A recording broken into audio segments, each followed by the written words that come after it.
welcome to Spoiler Beast Theater, the podcast that doesn't give a shit about spoilers. We just want to talk about the movies.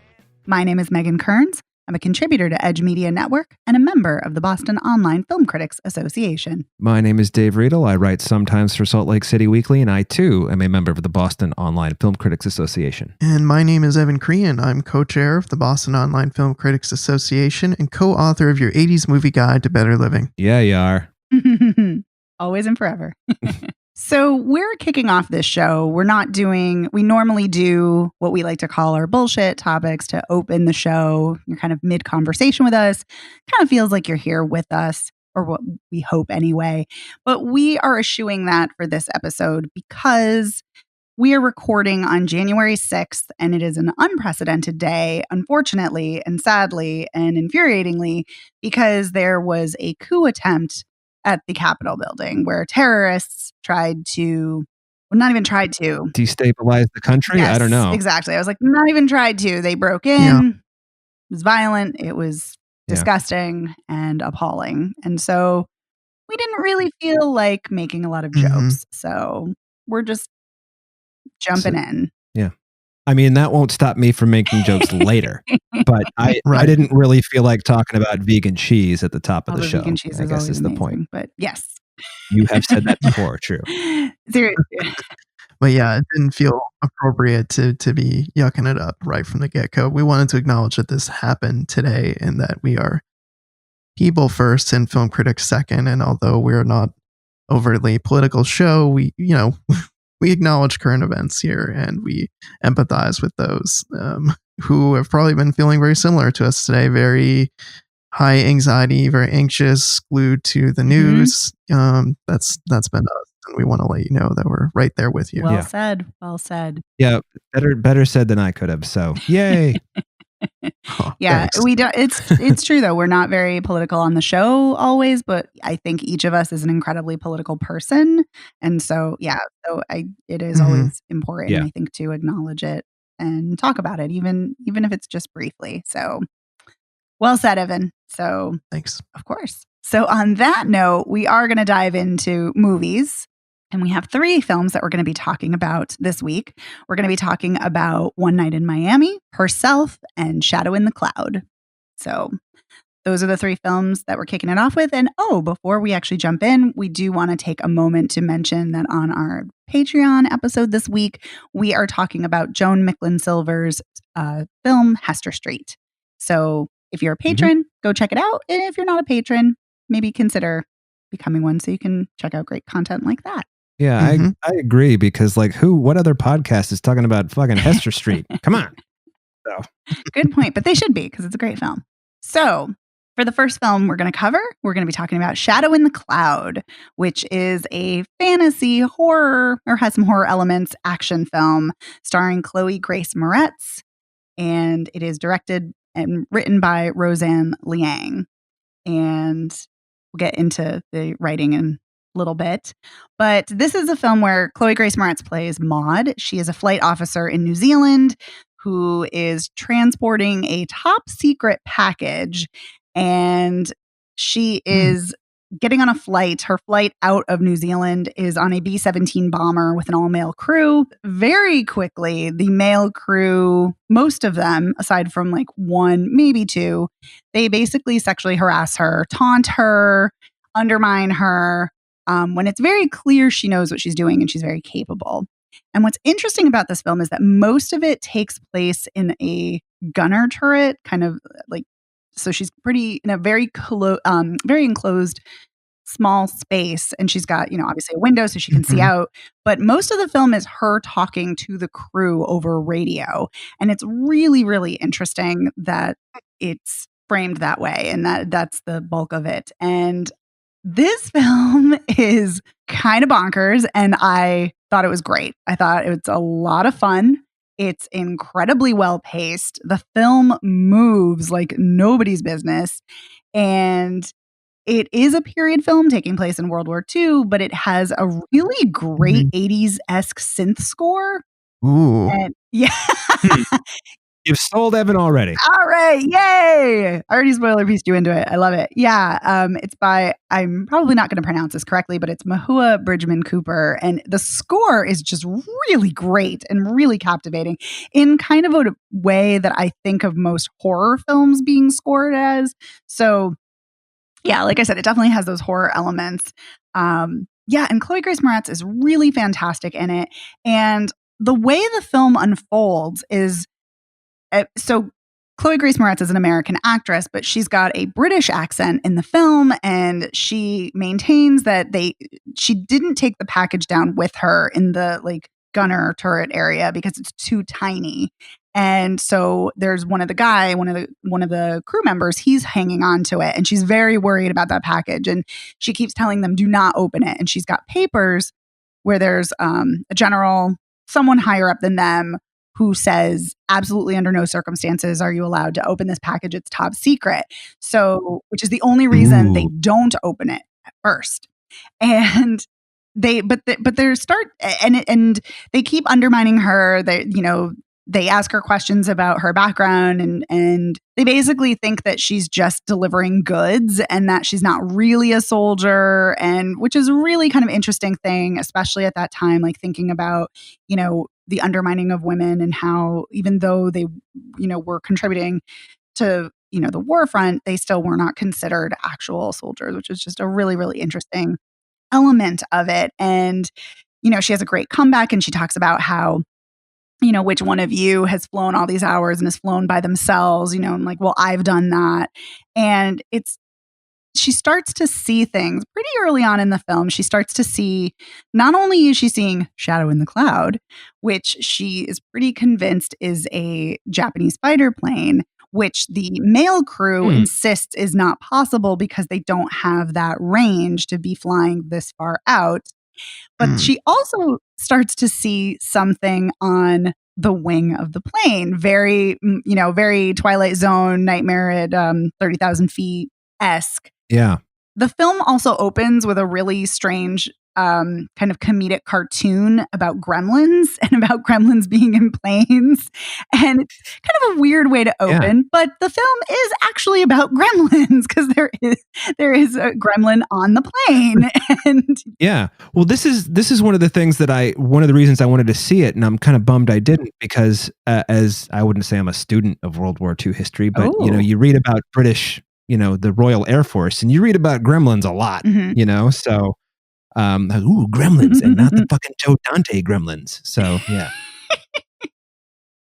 Yeah. So it's when she sees it, she's very like, she knows what it is, and she's like, she doesn't think she's hallucinating or anything like that, but she doesn't tell the guys right away because it's probably pretty clear they're not going to believe her.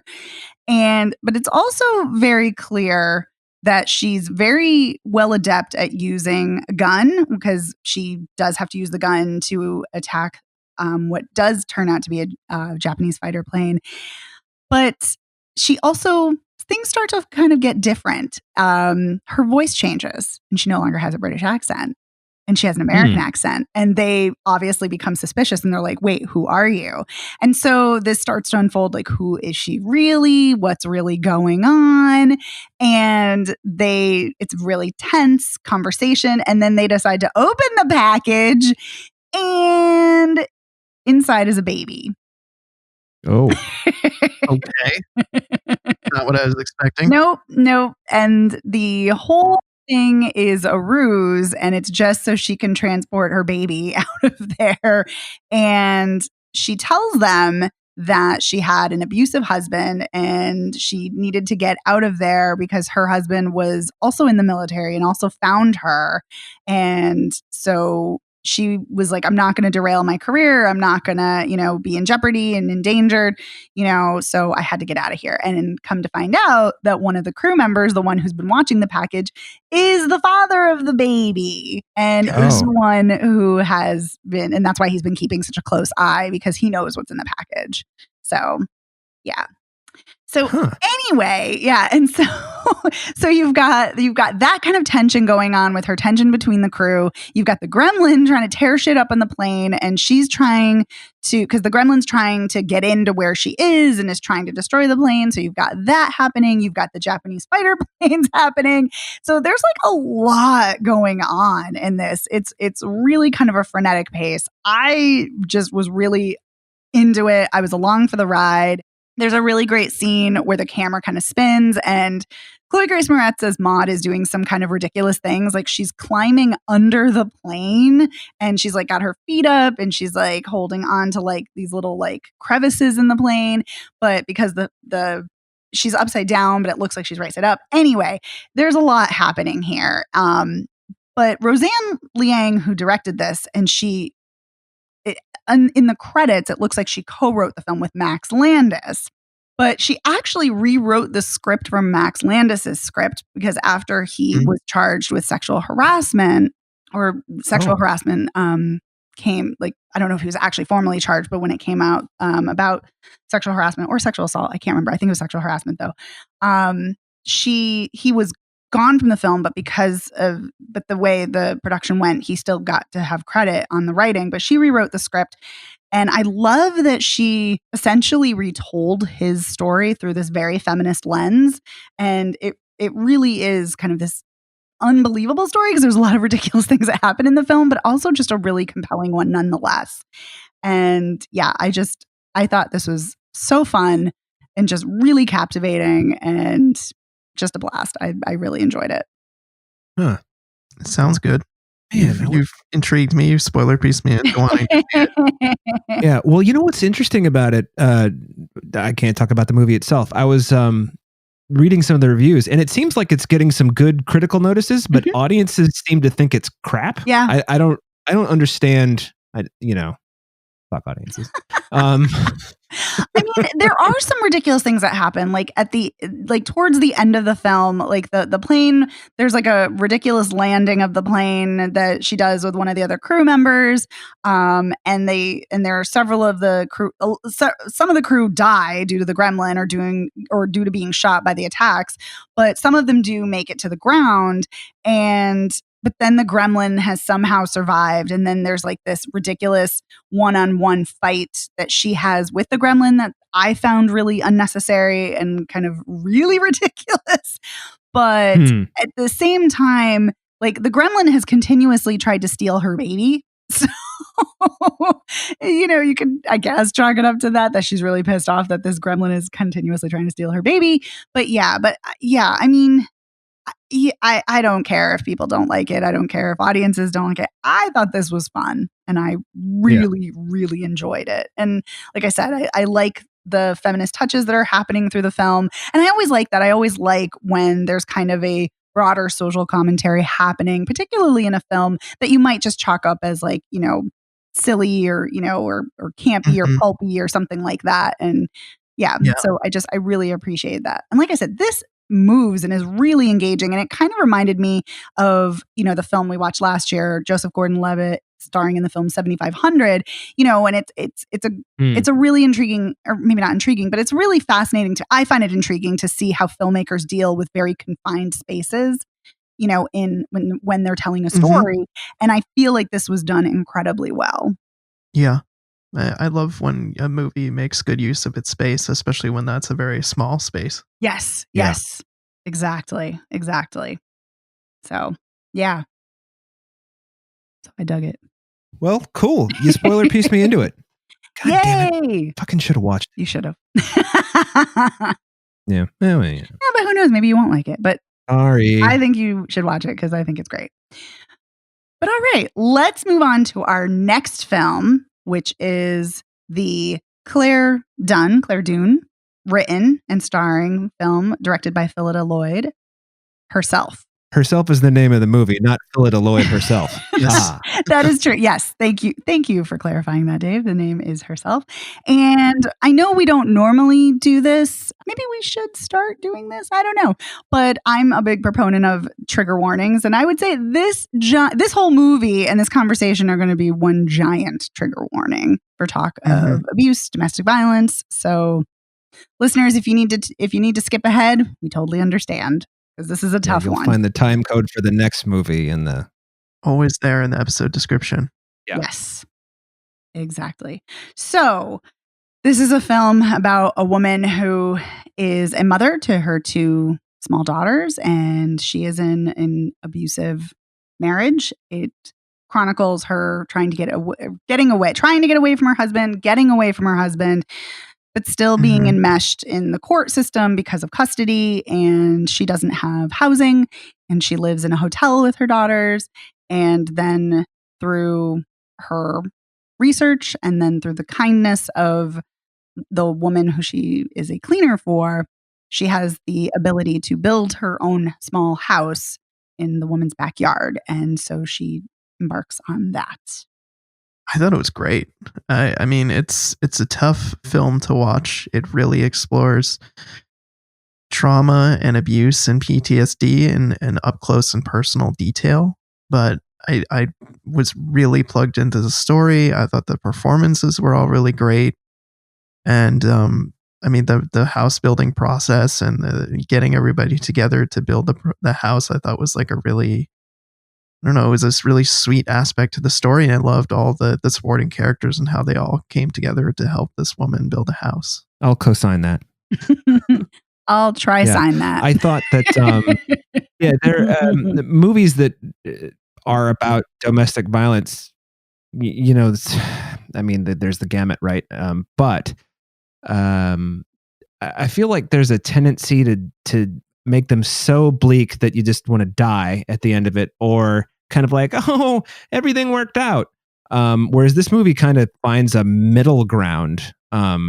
You've got this horrible abusive marriage, but all these other kind people she's, around for the bulk of the movie. So, but every time her husband shows up on screen, it's just kind of like, coing. So, because you see in the opening few minutes him assault her, and she has flashes back to it because of course she has PTSD. Why wouldn't you? Mm-hmm. It's a nasty, I mean, abuse is abuse, right? But it's a nasty attack, and she has permanent nerve damage in her left hand, I think it is, from the attack.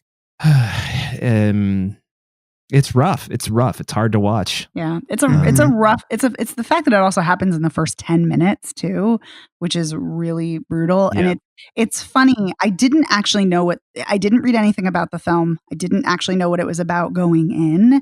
And so I'm watching it, and we see the camera when it opens, we're seeing it on her back, and we're seeing her daughters put makeup on her. And she says something about her birthmark and not wanting to cover it up.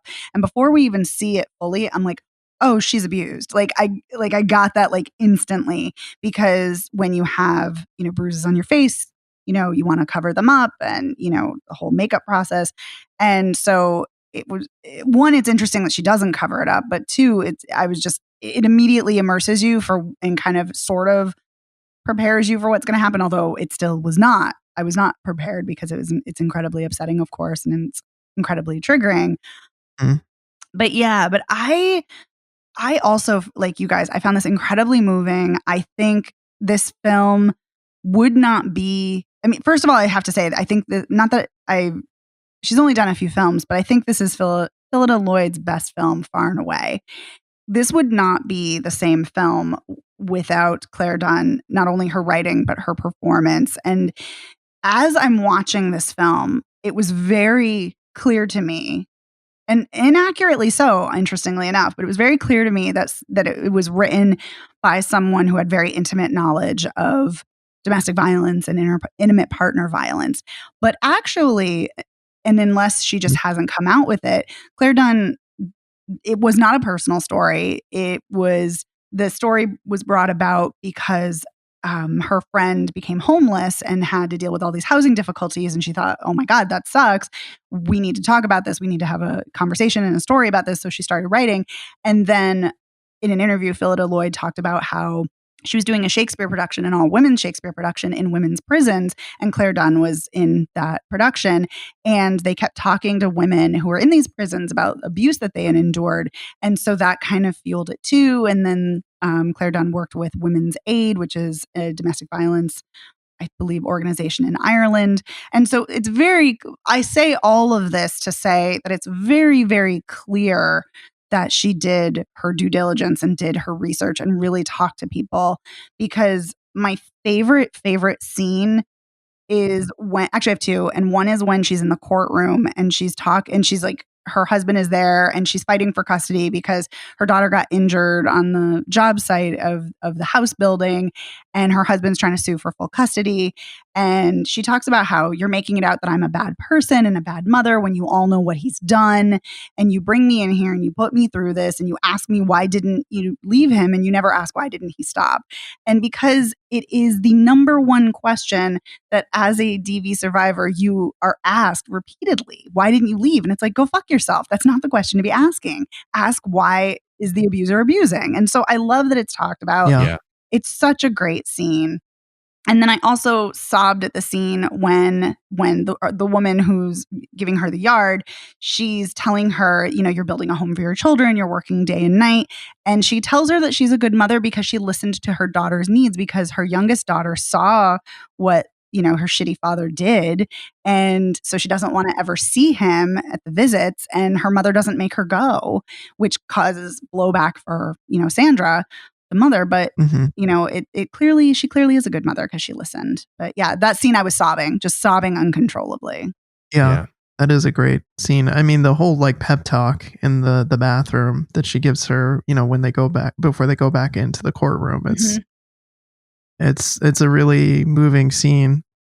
And this film, it does a really good job of addressing PTSD, both in the kind of flashes and the moments where she, she's driving or she's doing something and she has these flashes, and it does a great job of showing that. But it also does a really fantastic job of showing how just having to be in the presence of the abuser, the person who's abused you, can trigger you, and in all the ways that subtle things that they do just like create like, I don't even know what the right way is to describe it, but they create this like sense of fear and tension that like literally any second they could hit you again. Like when he's leaning over into the car, like my heart seized up because I just felt I just got right inside Sandra's head and just like, oh God, get away from the car, get away from me. Like, I don't want to be near you, you piece of shit. Yeah, it's emotional terrorism. Every time he showed up, and it was usually at his parents' home where he's living for the visit drop-offs, I was just like, when is this guy going to do something horrible? And eventually he does. I mean, he does more horrible things. He does the classic, I'm going to counseling, things will be better. And just like the moment he said that, I'm like, oh, fuck this guy. Yeah. Shows up unannounced at the hotel. He grabs when her. he did that, I lost my mind. Yeah. Like that was like about the first time after the beating scene, when that happened, I like started doing, I call them the sups because your breath goes like that, you start gasping like that. Yeah. And I was just like, well, he's outside the hotel, so he can't assault them in front of all these witnesses. But at the same time, it's just like him being there is just an invasion. He's not supposed to be there. Yeah. A boundary violation. Absolutely. And I chuckled because, I mean, I'm going to assume we all know this, but not everybody might. So I'm going to say this for people who might not know. But abusers escalate and they become more brazen and they become more bold. They start small, they get bigger. And it often does come to a head where they just don't give a fuck who sees. Like they'll keep it secret for a really long time, but then some of them just don't care and will be abusive in public too. So that's why I was kind of like, I'm not so sure he wouldn't have abused her just because he's in front of a hotel. But yeah, but you're absolutely right, Dave. It was such a boundary violation. It was so disgusting. And that's the thing. If he really legitimately was getting, help, he would have known that and he would have adhered to that and he would have taken her lead. But clearly he wasn't any, I kind of take a hardline stance on abusers and I tend to think that they're not going to be rehabilitated ever. But if he was, that certainly showed he did not give a shit about her at all. Yeah. Yeah, to your point, if he really did feel remorse and was getting help, he would have sent a message through his attorney. Yes. That's how he would have done it. Exactly. His attorney would have gotten a call. Her attorney would have gotten a call from his and said, blah, blah, he wants to discuss in court, all of these things. I mean, it's just like, and just the guy who plays him, he's so good. I've seen him in other things too, not playing a character like this, but he's good. He's really good at playing that sort of, I kind of think of it as coiled spring, it's just like any moment it's going to go spring, and it's just all the violence is going to leak out. Yeah. Which should we spoiler piece the ending for everybody? Oh, why not? Oh boy, it is such a gut punch. Oh man, it really took the wind out of my sails. Yeah, I mean everything. So I before we get to the end, I just want to say, like, Harriet Walter, who plays her cleaning client, who becomes her friend and who helps her and gives her money for the house and the land to build it on. She's wonderful in this, and she was great in Killing Eve. She's great in this. Conleth Hill, he's amazing. Great on Game of Thrones. Amazing here. I love him, and he is kind of I recognized him at first. Yeah, because he has hair. And he's like, the reluctant contractor who's, helping her and guiding her. And he's kind of gruff, but, really has a heart of gold. And I love the scene where she meets him, where it's in the hardware store. And he tells the guy who's being shitty to her to be, have some customer service and be nice to her. And clearly, he respects people, which is great. But yeah, so, she's building a community. She has all these people, her coworkers, people who are helping her. And it's so great. And I'm like, things are going awfully well. Like they're going a little too well, and and then, she's won in court, her kids are not going to be taken away, and it's like, rah! And then there's that lovely scene where the house is built and it's a few days before they move in. And then the younger daughter comes in and yells Black Widow, which is their code word for danger. Yeah. And their shithead father, shithead husband has set the house on fire. Yeah. Yeah. I made the mistake of checking how long I had to go in the movie, and I was like, oh, this must be almost over because she won in court. And then I clicked how much time is left? And I was an hour and 22 minutes in. I'm like, but this movie's 97 minutes long. Wait a minute. Don't do it. It's a devastating moment. It's fucking rough, man. When that happens, like they're at the height of celebration and they've all just had a moment to breathe and celebrate that the house is done. She's going to move in soon. And then it's just a fucking gut punch to find out that the house is on fire and that it's burned down. Oof. And it not only is it a gut punch, obviously, because of all that work, all that time, all that effort, it was such a beacon of hope for her and safety. But there's an earlier moment when she worries about her daughters being taken away from her, and she's worried about the lock, and she's kind of fixated on a good lock. And Conleth Hill tells her that she can't afford the lock that she wants. And she's like, what good is a house if, you can't put your kids in it? But I was also thinking too, what good is a house if it can't keep you safe? And that clearly happens here. And I will say there's something in the ending that did kind of bother me. And it was the one thing that bothered me in the whole film. And I was going to say it's a minor thing, but I kind of don't think it is. It's so she's clearly depressed and she's, in bed and she's not getting up, and we see different people in the room and we see her daughters, kind of cuddling with her. Very sweet. Oh, I know where you're going with this. Yeah. And then she wakes up at this one scene, and then it's her mother-in-law, and her mother-in-law is like, oh, he's terrible. You don't have to stay with him, but I have to, keep him around, so to speak, because he's my son. And she's like, you're safe now. And there's no acknowledgement that's like, no, she's never going to be fucking safe, because she has to continually deal with the threat of him getting out of jail and the threat of her PTSD, her trauma.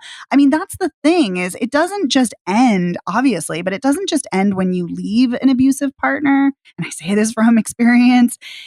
It is a life-altering shitstorm that follows you everywhere you go, follows you in every relationship, follows you in every space you interact in.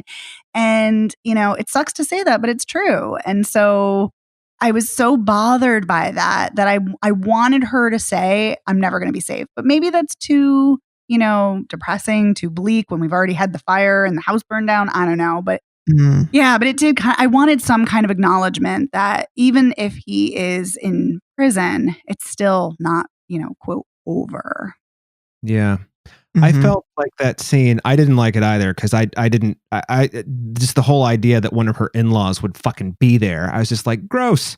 But I took that to be like her mother-in-law is, so far down the abuse path that she can't, she thinks this is some big victory because she doesn't know any other, there's no out for her. Yeah, it's a good point. So she thinks prison is, and I just remember thinking, man, lady, just get the fuck out of that room. Right, just leave her alone.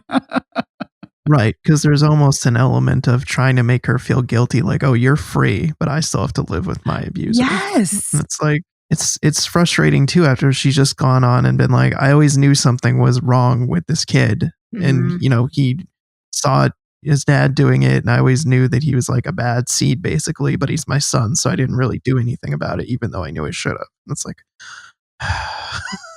Yeah. And I mean, and there obviously are cycles of abuse, and so you can have some sympathy for her, but really I was just annoyed, and I'm like, lady, you did nothing. Like, it's like part of me, knows that, you can't always do something because she could be fearing for her life too. She probably is, she probably feels a sense of obligation to him, even though he's a shithead.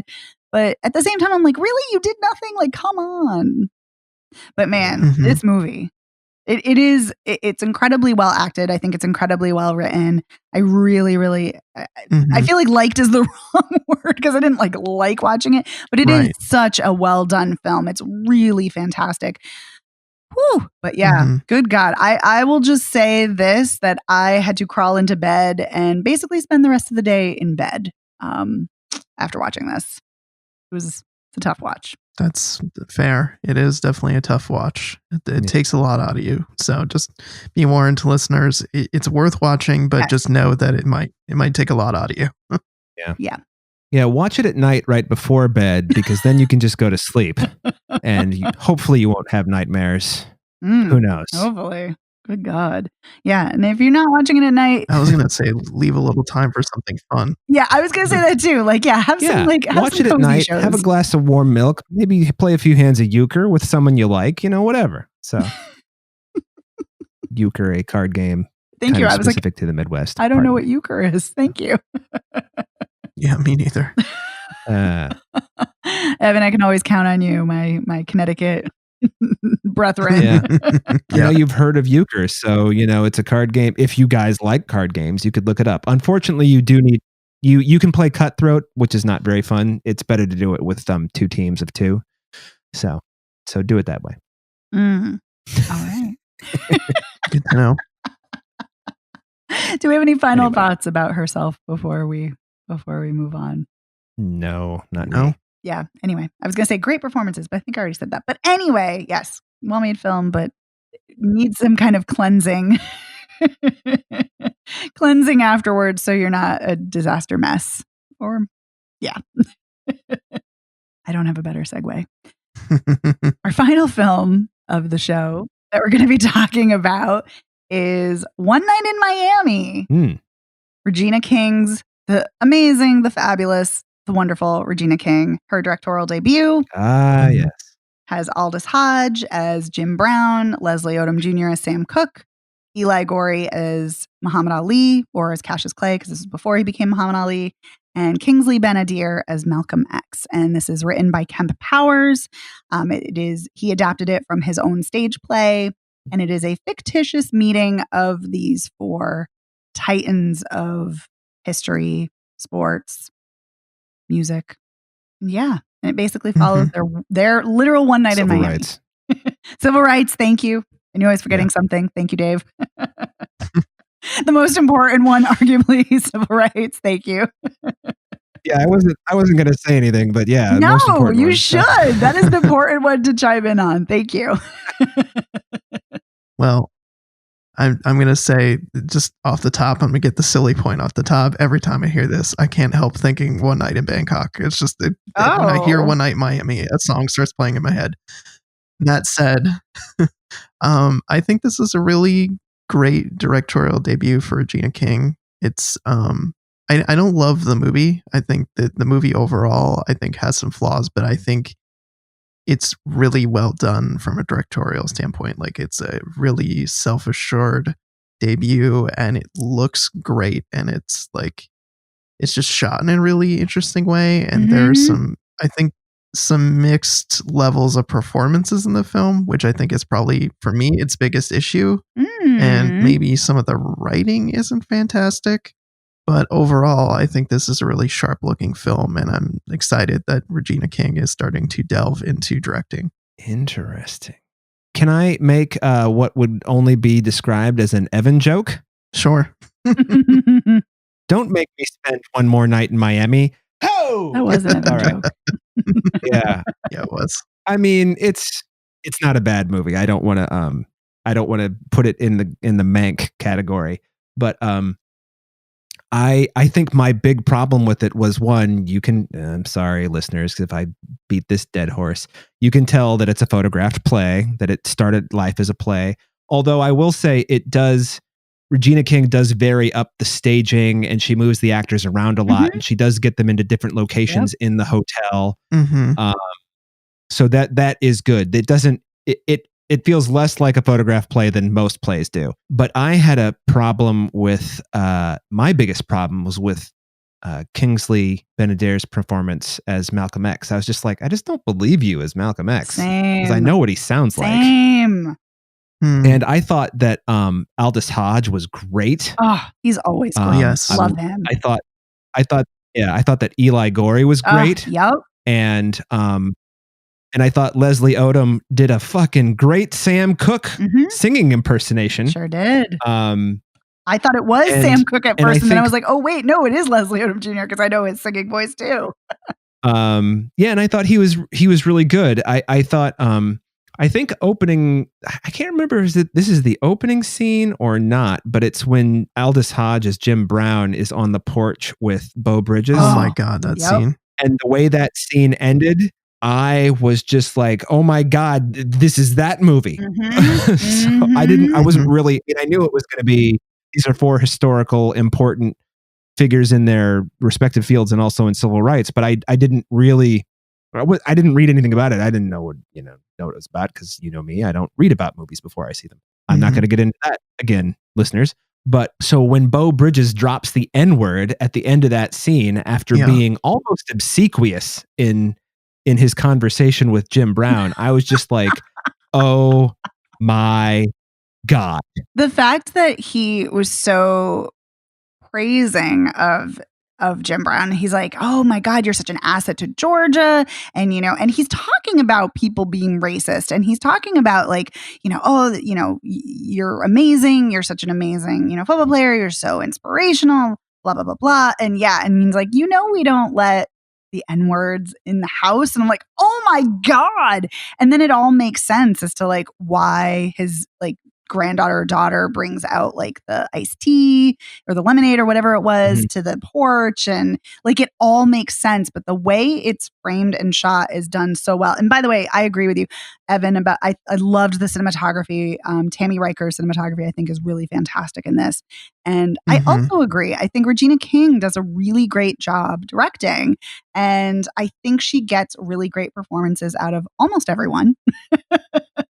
But yeah, I mean, I don't think Kingsley Ben-Adir is like bad, but Dave, like you, I also was like, something feels off here. And it felt like an impersonation rather than really inhabiting the role and really kind of making it your own, which I'd seen Eli Gorey before in the first season of The 100, and he's good. He's really good. But I was shocked, and I almost didn't recognize him because he really becomes someone completely different, and it really embodies Muhammad Ali. And I think it was really great to see. And Aldous Hodge, good God, put that man in everything. He's wonderful.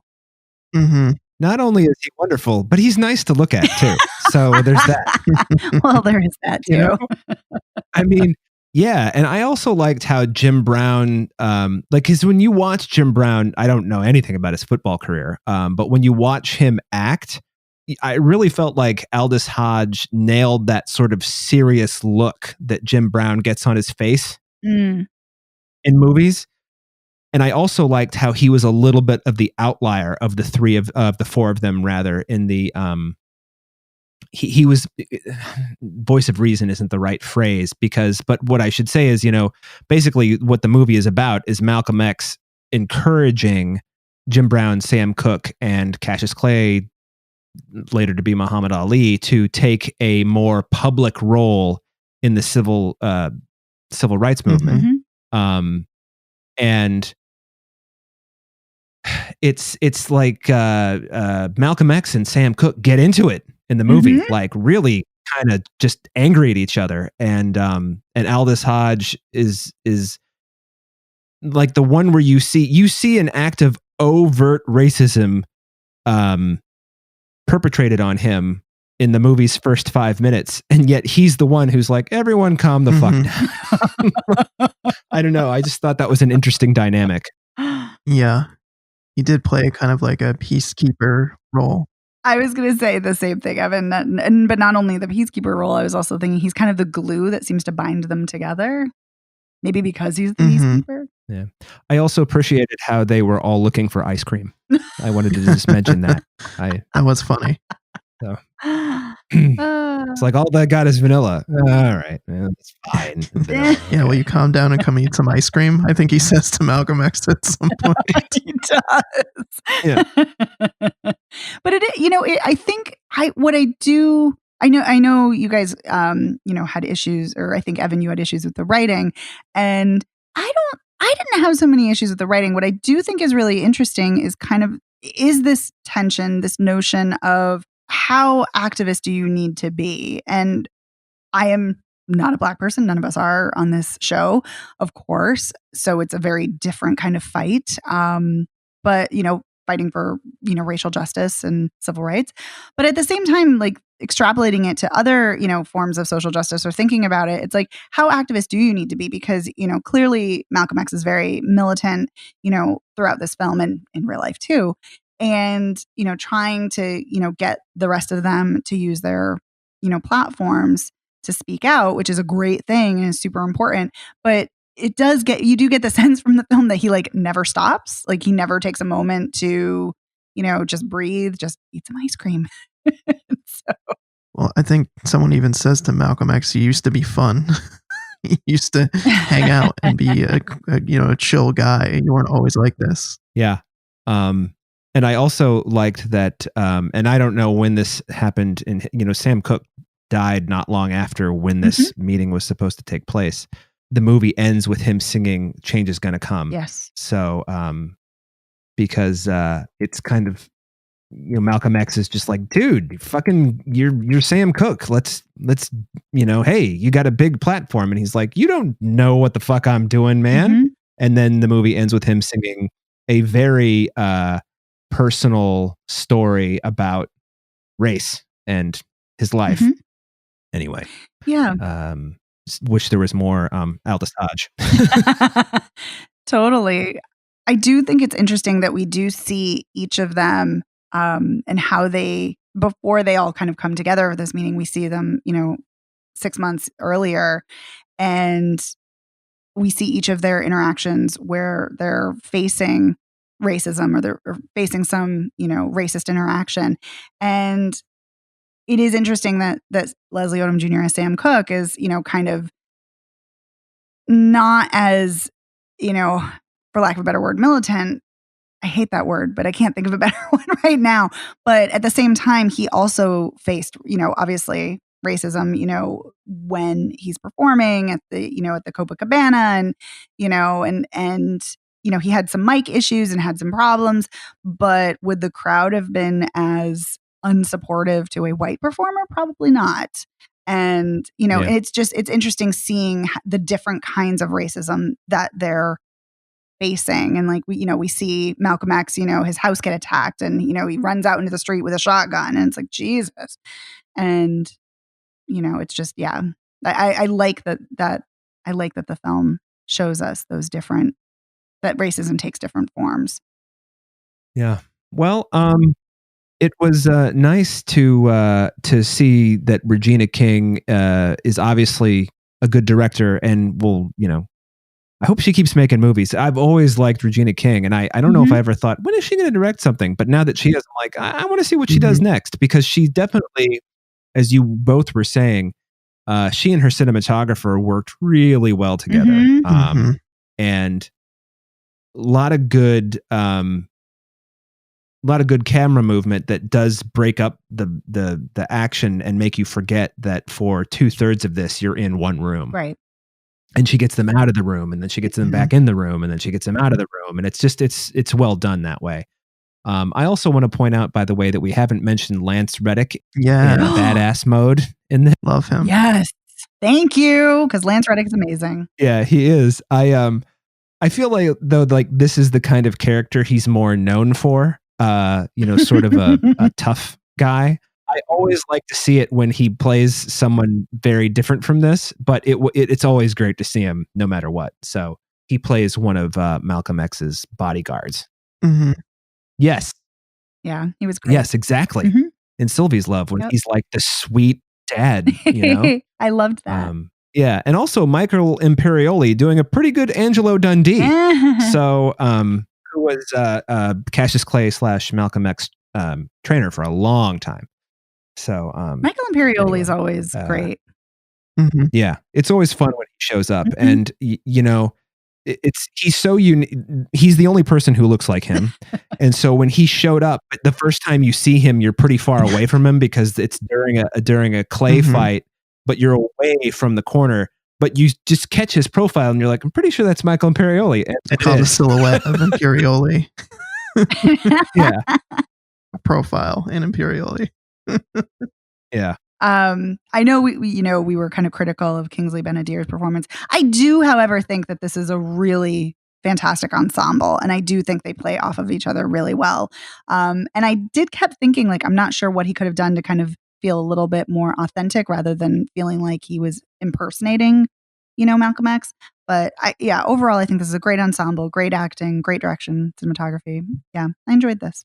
I don't know anything about playing Malcolm X or playing historical figures, but I think one of the things that would make it difficult is that, one, a lot of people know what Malcolm X looked like and sounded like, but two, you've got Denzel Washington's like iconic performance as Malcolm X. So that that didn't really stick in my mind too much, but it was on my mind a little bit. And also, it's kind of, even though Denzel Washington looks like Denzel Washington, I actually thought he looked, as the movie as Malcolm X goes on, he looks more and more like Malcolm X did than in this movie he did. I don't know. Maybe that's super nitpicky, but yeah, it's I would imagine it's got to be a pretty hard role to play. It's got like the nuance, and I can't imagine what it's like to play a historical figure. But it is super interesting to think about Eli Goree as Muhammad Ali, because I was thinking about Will Smith, but like only briefly, like only in the sense that he had also played this role. It wasn't like I was, kept thinking of Will Smith. It's actually, what I mean is that I forgot about Will Smith, like, because I really think Eli Goree made the role his own. Yeah, I agree. And I think he did a really good job capturing the charisma and prowess of Muhammad Ali, especially when he was fighting. For sure. Yeah, I really dug his performance a lot too. Same. Well, this is probably going to sound controversial given the... a couple of things. First, I think one of my problems with this movie is it felt really slow. I think that's what prevented me from enjoying it more. I often found myself checking how much more time do I have left in the movie. And I think there was a point where I paused and was like, oh, this has got to be over. And I still had like 40 minutes left in the movie. Oh, wow. Yeah. But I kind of disagree with you guys about which performances were good and which ones were not good. Ooh, tell. Shots fired. So I agree. Aldous Hodge, great. I think he's the strongest of the group. I agreed. There were moments where I felt like Leslie Odom Jr., although his singing voice was good, I felt like his performance was one of the weaker ones. And I know you guys were talking about Eli Goree being a good Cassius Clay, but I felt like there was a lot of time where I was watching someone do a caricature or like an impression more than I was watching a real performance. And like there were moments where he was really strong. I think one of my favorite scenes is when him and when Cassius Clay and Muhammad Ali when Cassius Clay and Malcolm X are saying their prayer together. I thought that was like such a strong scene and so well shot and well edited and acted. And I was like, this is really good. But yeah, I think for me, the performances like that I found to be less good were different from the ones that you did. But the important thing is that you agreed on Aldous Hodge, because Aldous Hodge, he is so fantastic in everything. And he has this really lived in feel to every character, even though he plays radically different characters. And I really love that about him. And I will say about Leslie Odom Jr., I really like Leslie Odom Jr., but it really kept making his performance, and I think his performance is good, but it really just kept making me want to watch him in Hamilton, because he's outstanding in Hamilton. Like, he's electrifying in that. And so to see him in this, he's good, but it's like I couldn't help but compare to, like arguably the performance of a lifetime. Sure. I'll buy that. All right. Do we have any other thoughts? No. My only other thought is that Evan's wrong. So I just like that it's not me, because usually it's me you're telling I'm wrong. No, I don't want to spoil it for our listeners, but I think I'm just always going to take that approach that if you guys disagree with me, you're wrong. That's true. And what I do have going for me is I do love long, slow films. So there's that. Yeah. See, so there you go. There's that. All right. Well, let's do our recap of which films we would recommend and which ones we would not. I would recommend Shadow in the Cloud. It's a lot of fun. Herself. What do you guys say? Definitely. Yep. If you can handle the subject matter, then sure. Yeah, I was going to say it's an incredibly brutal watch, but yeah, I completely agree. If you can do it, it's well worth your time. And what about One Night in Miami? Oh, why not? What else are you going to do? Ringing endorsement. Yeah. Evan, would you recommend it or not? Yeah, I think it's a C, but it's definitely a less enthusiastic for how slow it is. Worth seeing for the ensemble and the direction and cinematography. All right. And I would also say see it as well for all those reasons. Yes. So now let's talk about where you can find these films. So Shadow in the Cloud is playing virtually at Virtual Cinemas. I saw it at the Coolidge Corner Theater, which is an amazing theater in Boston. Herself and One Night in Miami, you will be able to see on Amazon. Indeed, you will. So that's going to do it for this episode of Spoiler Piece Theater. We want to give a huge thank you to our amazing, outstanding editor, Otto Clammer. Otto, thank you so much. We really appreciate you making us sound wonderful week after week. So thank you. Thanks, Otto. Thanks. You can find Spoiler Piece Theater anywhere you get podcasts. You can also find us at our website, spoilerpiece.com. You can find us on social media. We're Spoiler Piece on Facebook, Twitter, Instagram, and Letterboxd. And we have an exciting social media announcement. We are also at Spoiler Piece on TikTok. We are now on TikTok, so watch out. We're totally hip, kids. That's right. Yeah, totally. We might not know what we're doing, but we're doing it. Yeah. I've invested in a lot of K-pop in the last, couple of days. So just K-pop is all over TikTok, by the way. Yeah, I actually listen to K-pop, so I shouldn't really. Yeah, I kind of do. So, finding out all kinds of interesting tidbits. Yeah. So there you go. We'll have to talk about that in another episode about what K-pop you recommend. Okay. So you can also email us at spoilerpiece@gmail.com, or you can call us 862-21-PEACE. Yes, so email us. Leave us a voicemail. We love to hear from you. Let us know, did you like these movies? Did you not? Do you agree with us? Do you not agree with us? And if you want to know what kind of K-pop Dave recommends. Right, that too. For all kinds of, all your media needs. So if you like the show, please rate and review us by going to ratethispodcast.com/spoilerbeast. You can also rate us at Apple Podcasts. That also helps us out tremendously and helps us get the word out about the show.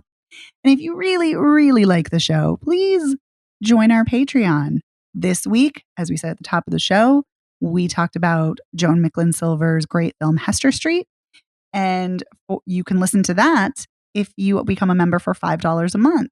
So for $5 a month, you get weekly bonus episodes. You get to vote in monthly polls. For $1 a month, you get a thank you on the show. And for $10 a month, you get to tell us what films to watch. Although we have that closed right now, we may be reopening it later. Who knows? Yeah. Got so many people who joined up for that. We can't fucking get to all the movies they tell us to We watch. can't keep up with the demand. It's just too much. Yeah. But the point is, if you like the show, come join the Patreon and then you get even more spoiler piece, even more content. Mm-hmm. Yay. Woohoo. Because as we're talking about Patreon, we want to take this moment to thank our patrons. Yes, we do. I want to say a huge thank you to Bill Scahan, Sean Pensionar, Christopher Jensen, Bob Chipman, Charlie Nash, Davida Margolin, Zach Pigeon, Chris Wilkinson, Elisa, Max Coville, Shona Glasgow, Rory Glenn, Shelley M. McCaskill, Mike, Lord of the Sith, Deirdre Crimmins, and Shauna Harris. Thank you, patrons. Thanks, patrons. You rock. And thank you, listeners. You also rock, and good choice for listening to the show. That was really ridiculous and arrogant, but that's okay. So my name is Megan Kearns. I'm a contributor to Edge Media Network and a member of the Boston Online Film Critics Association. You can follow me on Twitter at OpinionessWorld and on Instagram and Letterboxd at The Opinioness. My name is Dave Riedel. I write sometimes for Salt Lake City Weekly. I'm a member of the Boston Online Film Critics Association, and you can find me on Twitter, Instagram, and Letterboxd as Dave Sees Movies. And my name is Evan Crean. I am co-chair of the Boston Online Film Critics Association and co-author of your 80s Movie Guide to Better Living. You can follow me on Twitter and on Letterboxd as Real Recon. And as long as we were talking about TikTok, I'll tell you to go follow my mother-in-law, who is Alsatian555, for cute dog and cat videos. Oh, who doesn't like cute dog and cat videos? We all do. Well, me, obviously. So Dave, you're a monster. I know. Don't listen to Dave. Watch the cute cat and dog videos. Yes. Yeah, that's true. Do that. All right, everyone. Thanks so much. Bye. See you next week.